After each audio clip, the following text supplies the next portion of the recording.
An activity was performed by a student. An activity was performed by a student to find the reactivity of four metals.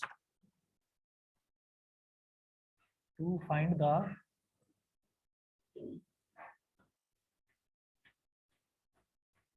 reactivity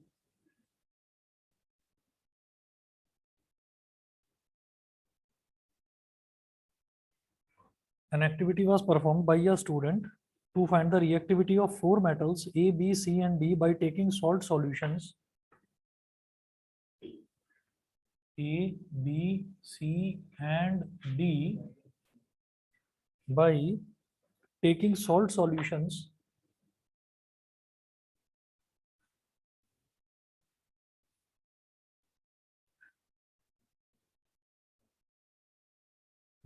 salt solutions of four metals in four test tubes of four metals in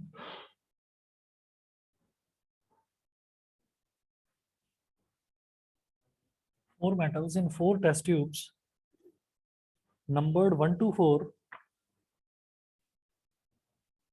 numbered 1 to 4 and adding the samples of each metal one by one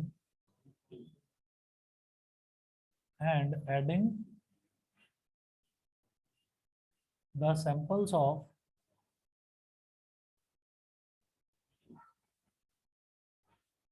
each metal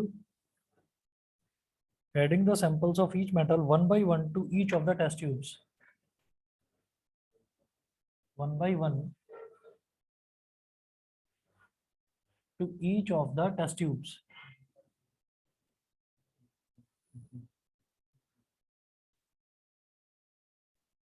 to each of the test tubes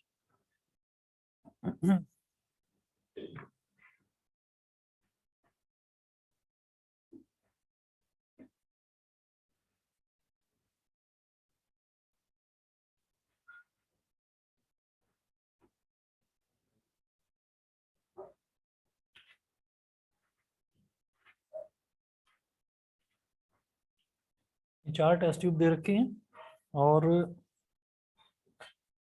test tube number 1, 2, 3 और 4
यहाँ लिख दीजिए A, B, C और D. The observations recorded by the student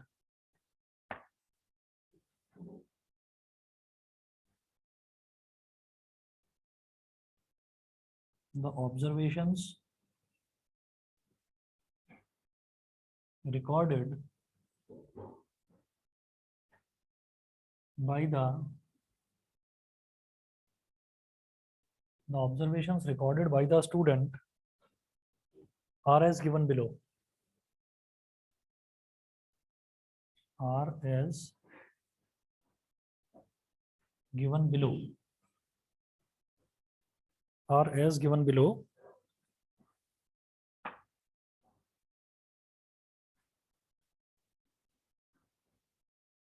Test tube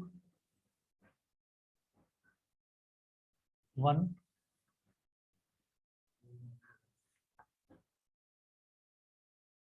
salt / metal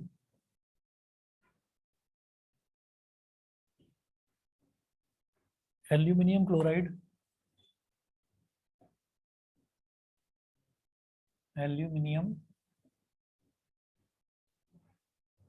chloride, test tube 2, iron second sulphate, test tube 3 lead second nitrate lead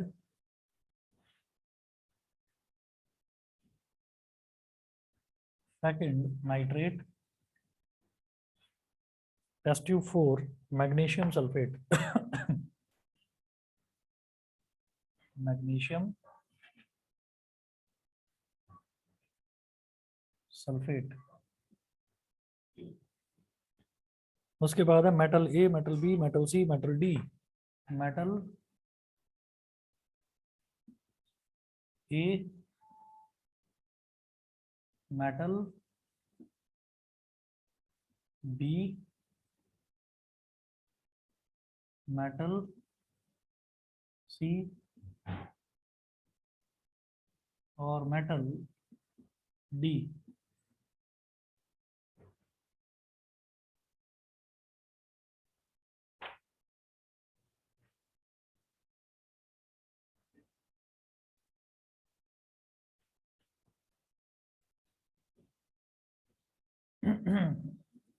ये online वालों को दिखाई नहीं दे रहा होगा तो थोड़ा कम स्पेस में लिख रहा हूँ।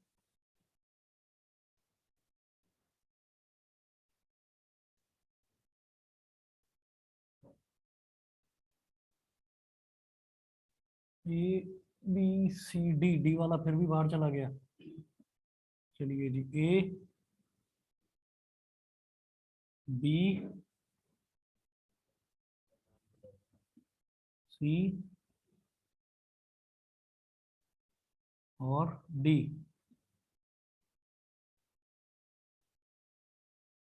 A B C D. अब जरा देखिएगा, ये मेटल है, सारे ही मेटल्स हैं। Metal A, metal B, metal C और मेटल डी। तो एक चीज तो समझ में आ गई होगी कि जैसे ये 4 टेस्ट ट्यूब्स हैं, test tube 1, test tube 2, test tube 3, test tube 4। तो टेस्ट ट्यूब 1 के अंदर जो सॉल्यूशन भरा हुआ है वो किसका है? एल्यूमिनियम क्लोराइड का। टेस्ट ट्यूब 2 के अंदर जो सॉल्यूशन है वो आयरन सल्फेट है। टेस्ट ट्यूब 3 में लेड नाइट्रेट है। टेस्ट ट्यूब 4 में मैग्नीशियम सल्फेट है। ठीक है, तो ये हमको दे रखा है। अब इसके अंदर ए जो है, मेटल ए की रॉड डाली जाती है, मेटल बी की रॉड इसमें डिप कर दी जाती है, मेटल सी इसमें, मेटल डी इसमें। ठीक है, अब जरा देखो जो इन्होंने दे रखा है, इन्होंने बोला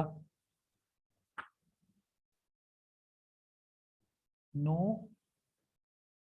रिएक्शन। मैं शॉर्ट में लिख रहा हूँ REA और पावर में एन, नो रिएक्शन। ऐसे ही इधर भी लिख रहा हूँ नो रिएक्शन, ऐसे भी इधर भी लिख रहा हूँ नो रिएक्शन, और इधर लिख रहे हैं reaction takes place. Reaction takes place दिखाई दे रहा है ऑनलाइन वालों को? बताइए भाई, दिखाई दे रहा है? अक्षत, अक्षरा बताइए। Yes sir. ठीक है, अब इसके बाद देखिए, इसमें 2 में क्या है? Reaction takes place.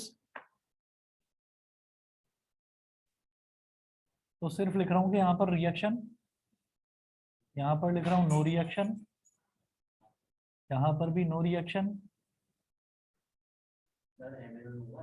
और यहाँ रिएक्शन क्या? एम ए, अच्छा मेटल ए में नो रिएक्शन लिखा तो है, लिखा तो है रिएक्शन। फिर है रिएक्शन, यहाँ लिखें नो रिएक्शन,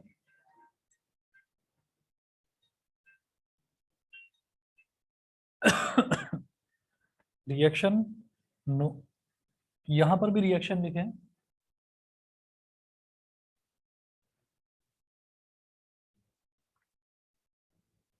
फिर है नो रिएक्शन, और फिर लास्ट में क्या है बता दो, रटा हुआ होगा, रिएक्शन। और लास्ट में इसमें है नो रिएक्शन। बताओ बताओ, अगले में, अगले में, चलो जी क्वेश्चन भी रटे हुए हैं इसमें तो, इसीलिए इसको आईटी तक की टेंशन नहीं हो रही है। जिसने साइंस के क्वेश्चन रट लिए उसके लिए आईटी क्या है। चलिए जी, अब जरा देखिए, ये बोल रहे हैं an activity was perform by a student to find the reactivity of 4 metals. 4 metals की रिएक्टिविटी फाइंड आउट करनी है। मुझे ये नहीं देखना है कि ये चारों मेटल्स क्या क्या हैं, मुझे बस ये बताना है कि इनका रिएक्टिविटी का ऑर्डर क्या होगा। और इन्होंने जो ऑप्शन दे रखा है कि the correct arrangement of ABCD, the correct arrangement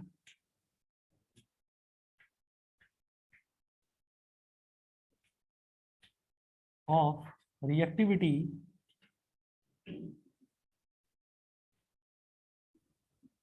of A, B, C and D in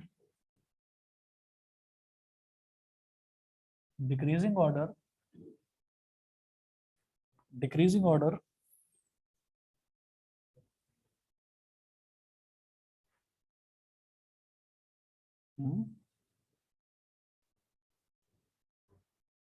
the correct arrangement of the given metals A, B, C and D in decreasing order of their reactivity। और option में दे रखा है increasing order, options में increasing order दे रखे हैं। चलिए option A देखो, पर ये तो एजुकार्ट का है ना, ये भी है, अरे वाह। C, B, A, D, हाँ ये है 39 का डी, क्वेश्चन नंबर 39 का डी।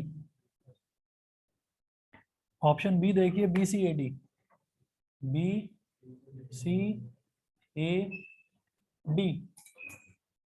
ऑप्शन सी देखिएगा, CBDA,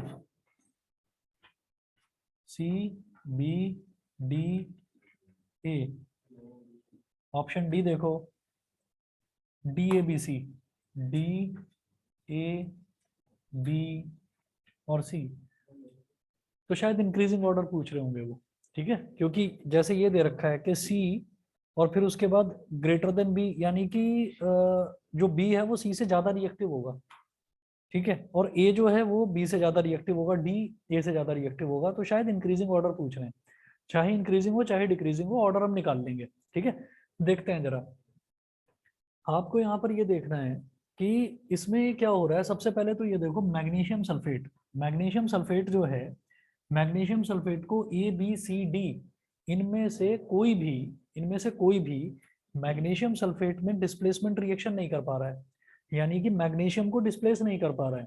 तो इसका मतलब क्या है कि मैग्नीशियम हमें मालूम है रिएक्टिविटी सीरीज में कहाँ लाई करता है, रिएक्टिविटी सीरीज है अभी किसी के पास, चलिए इसी में दे रखी होगी, रुक जाओ एक मिनट। मैग्नीशियम ये रिएक्टिविटी सीरीज ना यहाँ लिख रहा हूँ मैं इस तरफ,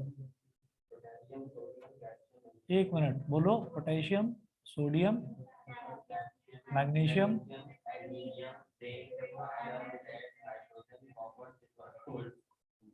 लेड के बाद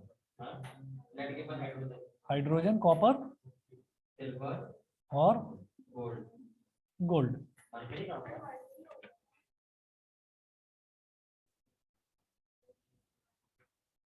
मरकरी कहाँ आता है इसमें, ठीक है, हमें मरकरी से कुछ लेना देना ही नहीं है ही नहीं इसमें मरकरी। अब यहाँ पर ये देखिए कि इसमें किस किस के सॉल्ट दे रखे हैं, एक तो मैग्नीशियम का, एक दे रखा है लेड का, एक दे रखा है आयरन का और एल्यूमिनियम का। तो अब आप ये देखिएगा कि मैग्नीशियम को कोई भी डिस्प्लेस नहीं कर पा रहा, मैग्नीशियम को कोई भी डिस्प्लेस नहीं कर पा रहा, यानी कि पोटेशियम भी नहीं है, सोडियम भी नहीं है, कैल्शियम भी नहीं है। मैग्नीशियम के सॉल्ट को डिस्प्लेस कौन करता, इनके ऊपर वाले एलिमेंट्स ही तो डिस्प्लेस करते, तो इन तीनों में से कोई नहीं है, ठीक है। चलिए उसके बाद मैग्नीशियम के बाद देखो कि अब रिएक्टिविटी सीरीज में सबसे ऊपर क्या है, एल्यूमिनियम। तो जो एल्यूमिनियम को डिस्प्लेस कर दे, ठीक है, वो सबसे ज्यादा रिएक्टिव है जो एल्यूमिनियम को डिस्प्लेस कर दे। तो एल्यूमिनियम को डिस्प्लेस कौन कर रहा है? डी। तो इसका मतलब डी जो है वो सबसे ज्यादा रिएक्टिव है जो एल्यूमिनियम को डिस्प्लेस कर पा रहा है। भैया आप ये कहिए कि वो आयरन को कर दे, वो लेड को कर दे, क्या फर्क पड़ता है? उसने एल्यूमिनियम को कर दिया डिस्प्लेस। तो एल्यूमिनियम को डिस्प्लेस कर दिया तो इसका मतलब वो सबसे ज्यादा रिएक्टिव है। तो डी सबसे ज्यादा रिएक्टिव हो गया, पहली चीज। उसके बाद देखो, मैं एल्यूमिनियम के बाद में ये मैग्नीशियम खत्म हुआ, एल्यूमिनियम खत्म हुआ, अब आ जाओ आयरन पर। तो आयरन का कंपाउंड कौन सा है? ये। तो आयरन में रिएक्शन कहाँ हो रहा है? इधर भी हो रहा है और इधर भी हो रहा है। तो सीधी सी बात है, जिसने एल्यूमिनियम को डिस्प्लेस कर दिया वो आयरन को तो कर ही देगा। तो डी को तो लेने की जरूरत ही नहीं। इसका मतलब डी के बाद कौन सा है? ए। डी के बाद अगला रिएक्टिव एलिमेंट कौन सा है? ए। तो डी के बाद आ गया A. D is greater than A. D सबसे ज्यादा रिएक्टिव, उससे कम रिएक्टिव ए। उसके बाद देखिए, ये हो गया। अब क्या बचता है हमारे पास? लेड। तो लेड को आप ये देखिए, डी भी कर देगा डिस्प्लेस और ए भी कर देगा। अगला क्या बचता है? बी, है ना? तो डी, ए, बी, और अब क्या बचा? सी। सो सी सबसे लास्ट में आ गया। तो हाँ, और बाकी पता कुछ नहीं है। ये डी, ए, बी, सी इन्होंने यहाँ पर भी लिखा हुआ है, मेरे हिसाब से वैसे ये है। ठीक है, ये है इस तरीके से। इसका आंसर कहाँ दे रखा है? दे रखा है इसमें, देखिए। ऑनलाइन वाले बच्चे बताइए, समझ में आ गया कि नहीं? Yes sir. समझ गए? तो ये रिएक्टिविटी सीरीज जो है ये लिखकर ऐसे क्वेश्चन में देखना पड़ेगा। और ये टेबल वाला क्वेश्चन बड़ा इंपॉर्टेंट है, एनसीईआरटी में भी दे रखा है ऐसा एक। कौन सा है? यही दे रखा है, ठीक है। चलिए, और कोई डाउट? और किसी का कोई डाउट हो? बताओ भाई। हाँ जी, दिखाओ। कौन सा? 8th।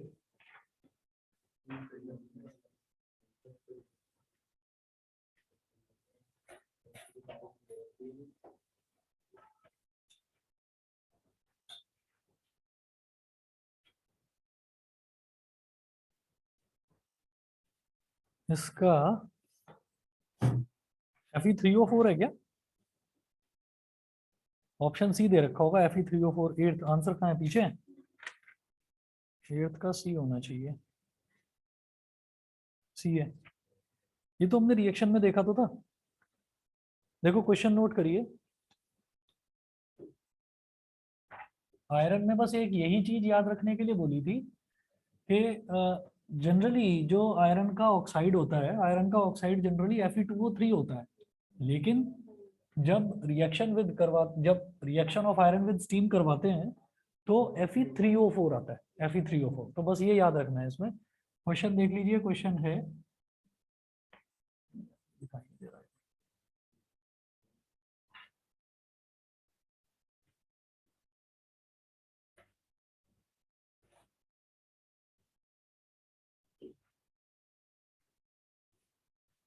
Which of the following oxides of iron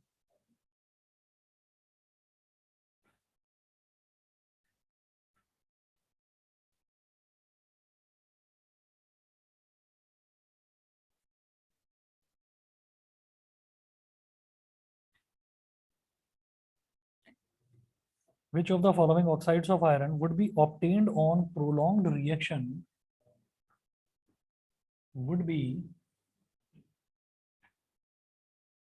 obtained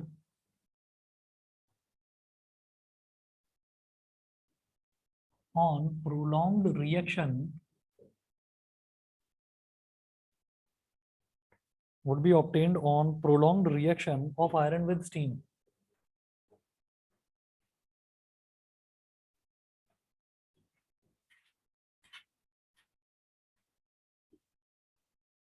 Of iron with steam, तो ऑप्शन ए है FeO। FeO तो हो ही नहीं सकता, FeO तो कोई आयरन का ऑक्साइड होता ही नहीं है, ये तो फॉर्मूला ही गलत है। ऑप्शन बी है Fe2O3। इसमें बच्चे कंफ्यूज हो जाते हैं, याद रखना Fe2O3 भी नहीं होगा। ऑप्शन सी Fe3O4, ठीक है, यही होगा, याद रखिएगा, आयरन ऑक्साइड यही बनता है। ठीक है, Fe3O4। और ऑप्शन डी में इन्होंने क्या दिया? ऑप्शन डी में इन्होंने दिया Fe2O3 एंड Fe3O4। ठीक है, ये भी नहीं होगा। एक ही तरीके का तो ऑक्साइड मिलेगा। ठीक, तो Fe3O4 मिलेगा यहाँ पर। और ये और कंडीशन याद रखना, जैसे इन्होंने बोला ना prolonged reaction of iron with steam, तो ये तो हो गया कि हमने आयरन का स्टीम, मतलब आयरन पर हम लगातार स्टीम जो है वो पास करते रहे करते रहे करते रहे, तो Fe3O4 बन गया। ठीक है, लेकिन उसके अलावा एक कंडीशन और भी होती है, ये तो हो गया प्रोलॉन्ग्ड रिएक्शन के केस में। अगर इंस्टेंट रिएक्शन देखना है आयरन का स्टीम के साथ में, तो उसमें ये होता है कि हमें जो आयरन है, आयरन को अगर हम, मतलब आयरन का फिलिंग्स लेने और उसको अगर हम स्प्रिंकल करवा दें हीट के ऊपर और फिर उसके साथ में उसका स्टीम के साथ रिएक्शन करवाएं, तो वो इंस्टेंट रिएक्शन हो जाता है। ठीक है, when iron is sprinkled on flame, किसी भी फ्लेम पर अगर आयरन की जो फाइलिंग्स हैं, जो उसका पाउडर होता है, अगर उसको स्प्रिंकल करा देते हैं तो वो रिएक्शन फटाफट हो जाता है। नहीं तो फिर लंबा रिएक्शन करना पड़ता है, प्रोलॉन्ग रिएक्शन, Fe3O4। और बताइए, नहीं और किसी का कोई डाउट हो बताओ, अभी बता रहा हूँ।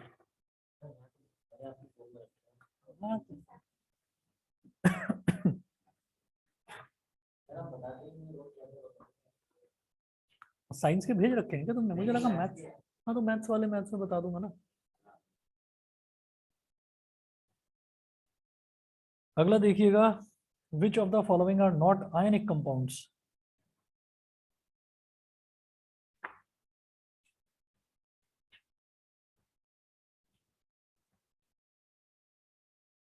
तुम्हारा तो शुरुआत में ही साइंस और मैथ्स निपट रहा है ना, पहले 30 को है फिर 2 को है, ऐसा ही है ना? नहीं पहले, अच्छा 30 को तो एसएसटी है, सॉरी।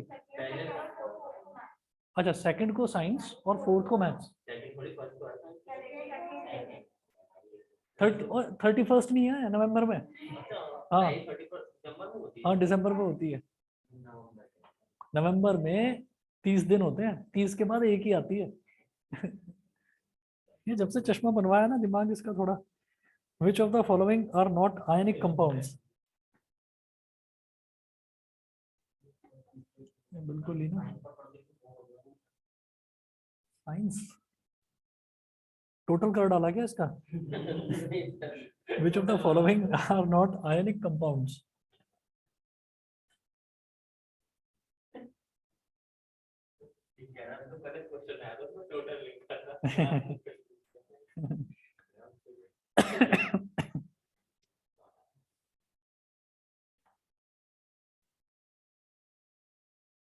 टोटल देखते ही उसकी आंखों में चमक आ जाती थी, इसका मतलब तो मुझे मैथ्स आता है। हाँ पता नहीं अब कहाँ होगा कहाँ नहीं होगा।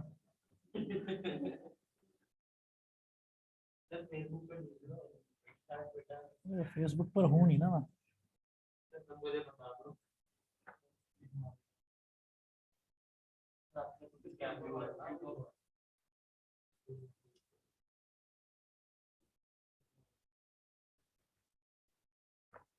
वो होली पर जो वो गुब्बारे मारते हैं ना, गुब्बारे, तो गुब्बारे को बोलता था वो बुगारा। अजीब ही करेक्टर था वो।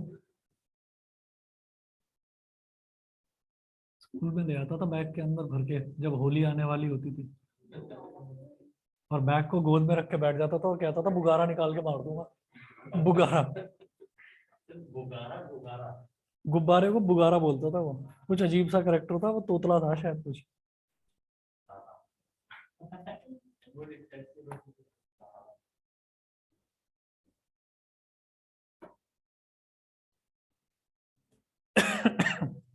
सेकंड एंड थर्ड,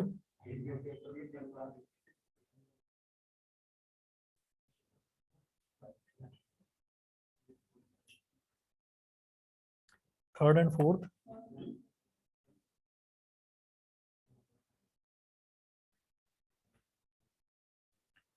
और डी है first and third.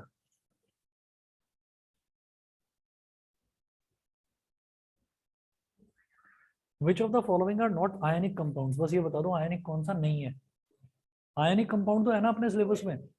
Ionic compound कौन सा होता है जिसमें एक जो मेटल वाला जो पार्ट है वो तो इलेक्ट्रॉन डोनेट करता है, और जो नॉन मेटल वाला है वो एक्सेप्ट करता है। तो एक तो इलेक्ट्रॉन डोनेटर, मुझे मालूम है सोडियम की वैलेंसी Na+ होती है, क्लोरीन की 1-, तो ये तो आयनिक होगा, तो ये तो नहीं हो सकता। उसके बाद ये भी नहीं हो सकता, तो सेकंड और थर्ड ही बचे। ठीक है ना, ऑप्शन बी वो क्या पूछ रहे हैं, विच ऑफ द फॉलोइंग, अरे ठीक तो है, which of the following are not ionic compound, जो आयनिक नहीं है। तो एक तो HCl है जो आयनिक नहीं होगा, और एक CCl4। समझ गए? और बताओ KCl कैसे है? क्योंकि पोटेशियम जो है, पोटेशियम का 19 होता है,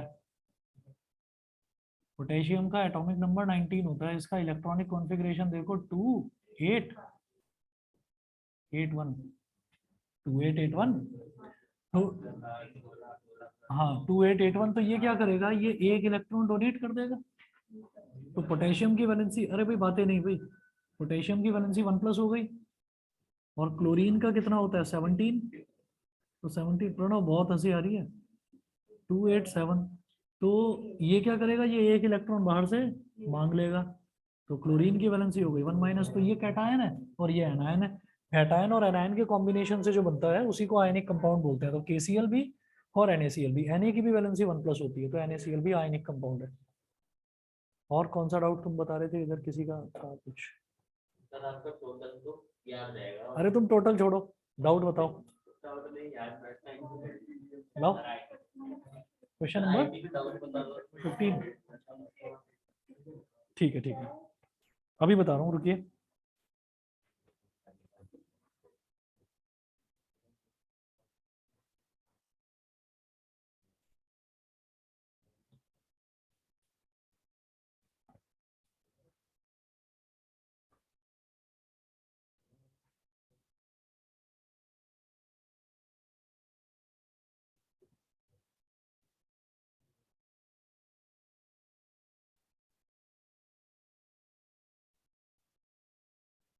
हो तो गया।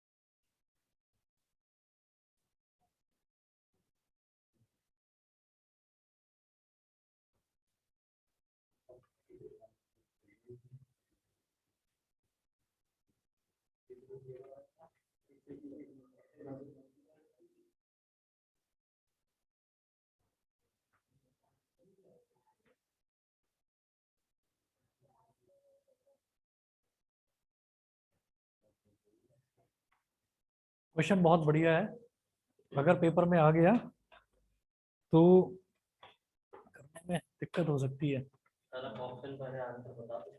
अभी बता रहा हूँ, हाँ वो तो तुम बता ही दोगे।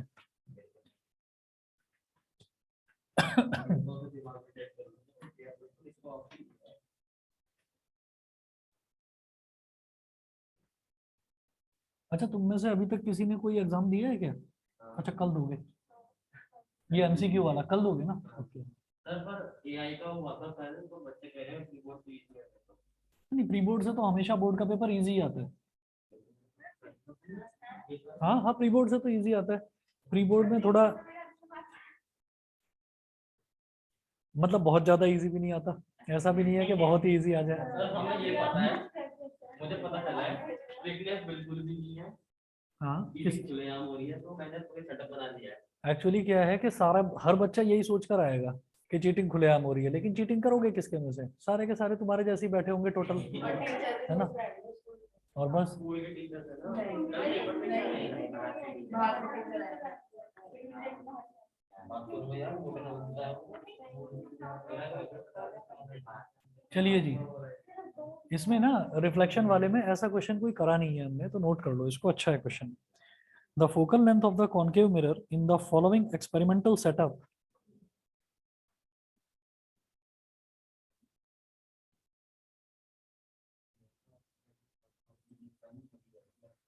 the focal length of the concave mirror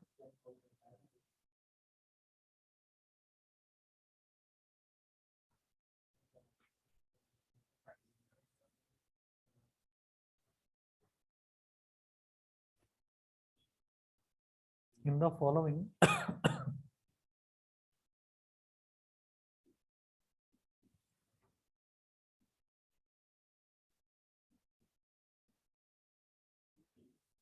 experimental setup is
बना लो, तभी तो बता रहा हूँ इंपॉर्टेंट है क्वेश्चन।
ये फिगर दे रखी है, देखो इससे एक चीज मेरे को समझ में आ गई कि कॉनकेव मिरर है।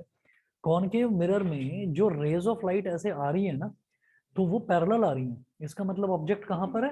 इंफिनिटी पर। वो टकराने के बाद में मेरे ये चीज के ऑब्जेक्ट इंफिनिटी पर है, ये एक चीज से और क्लियर हो गई कि सारी रे ऑफ लाइट एक ही पॉइंट पर आकर टकरा रही है। इसका मतलब क्या है? ये इसका फोकस है, ठीक है। तो ये जो है, ये किस जगह पर है, इसकी लोकेशन मुझे पता चल गई। 6 पॉइंट, सोचो। देखो ये तो स्टैंड है, ये आगे पीछे जो ये है, ये तो स्टैंड है उसका। ये जो स्क्रीन लगी हुई है, ये तो उसका स्टैंड है। 6.1 भी नहीं, 6.2। आप ये समझिए कि 1 से लेकर 2 तक कितने डिवीजन है? 1 2 3 4 5, ठीक है। तो 1.2 1.4 1.5, सॉरी 1.2 1.4 1.6 1.8 और 2.0। तो जब दोनों में 5 का गैप है, जब दोनों में 5 का गैप है, तो 0.2 ही तो होगा अंतर, नहीं समझे? अगर मान लीजिए 10 का गैप होता तो 1.1 1.2 1.3 1.4 1.5 ऐसे होता। 5 का गैप है तो 0.2 का गैप हो गया।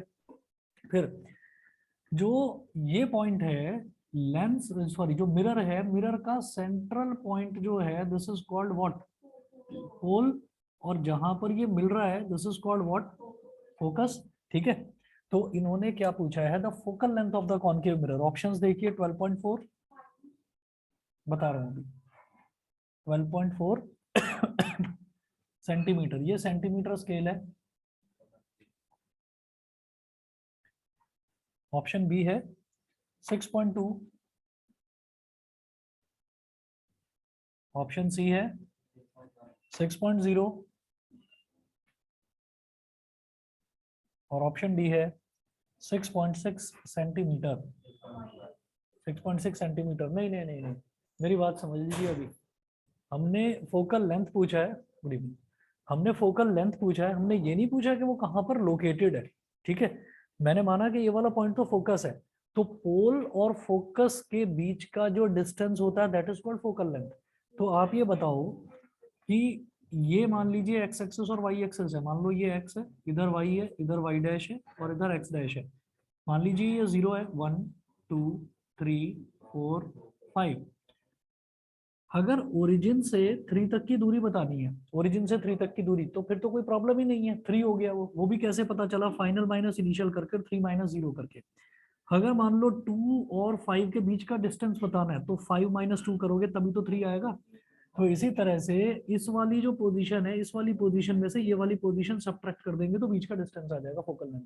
ठीक है, फोकल लेंथ नेगेटिव होती है कितना, 6.6। कैसे बताया, 12.8 minus 6.2, 12.8 minus 6.2, 8 minus 2 6, 12 minus 6 6.6, option D. ठीक है, तो ये याद रखना इस क्वेश्चन में ज्यादातर। अच्छा क्या करते हैं, एमसीक्यू टफ किस सेंस में पड़ता है, क्योंकि जो गलत ऑप्शन है वो भी दे रखा होता है यहाँ पर, जो बच्चा देखते ही कहेगा कि अच्छा यही तो है 6.2, अरे हो गया, मैं तो सही करके आया था। तो इस चीज का ध्यान रखना, फोकल लेंथ क्या है, आपका पोल और उसके बीच का डिस्टेंस। ठीक है, ये लीजिए। और बाकी जिनका कल एग्जाम नहीं है वो आज रात को 8 बजे आ सकते हैं। ठीक है, और कोई पर्टिकुलरली ऐसा नहीं कि मैथ्स करेंगे, पर्टिकुलरली ऐसा नहीं कि साइंस करेंगे, जिसे जो डाउट हो वो ले आ कर लेंगे। ठीक है, चलिए जी, ओके।